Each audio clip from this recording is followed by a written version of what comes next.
G'day everyone, this is Daniel O'Grady and welcome to another WasabiCars video.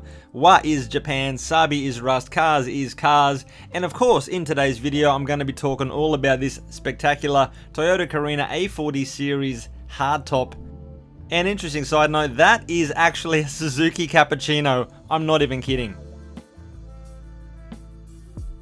But of course, this is the Carina we're here to talk about, and just side note because it's semi-relevant, I went to a car auction today and I saw this Carina, a T150 series. This was the first I had ever seen one of these. This is blowing my mind, people. And it's cars like these that are the real unicorns that no one cares about.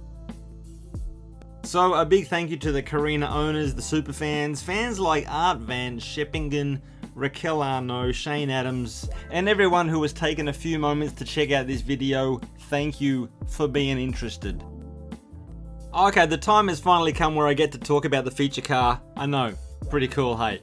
And this particular footage is when I first saw the car back in 2014 in Oita Prefecture. It rocked up a little bit late. I did get to speak to the owner very briefly, a quiet fella, and something that came through when I saw him last time was that he seems a little bit shy or semi-embarrassed about this car. I mean, that sounds nuts, absolutely. Now, I think the reason for that is it's a low grade. In instances like this, they don't want to show you the engine because it doesn't have a dual overhead cam engine. It's got a single overhead cam engine. The grade is ST, not GT. And you know, there's a shyness. But quite frankly, this car is so cool, so rare and unusual. How could you not just be proud as heck to have it? Actually, I may well have just misread the situation totally. The Japanese are also quite reserved. It could be as simple as that. But I will say that his reservedness is a bit more pronounced than most.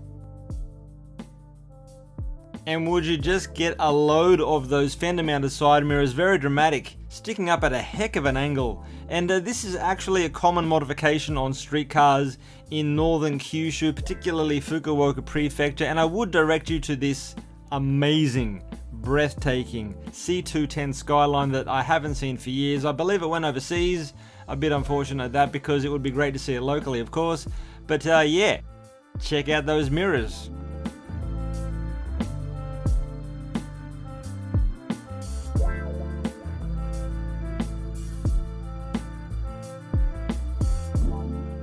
And now it's time to have a look under that bonnet. And there it is, a 12T in all its glory. And did I say that this had a single overhead cam engine? I could be very much mistaken there. Overhead valve is what Wikipedia says. So there you go, as if I'd know anyway. Capacity 1588 cc's, engine produced 88 horsepower in stock form. Now this one does have a single side draft carburetor. That's unusual. And I will say that when I saw this in 2014, it did have a twin carburetor setup, side draft of course, different make from memory, and I'm not going to edit footage of that in, so apologies for that. But anyway, a single side draft carburetor. Yeah, I got no idea what that says. Perhaps you've read about illiterate people.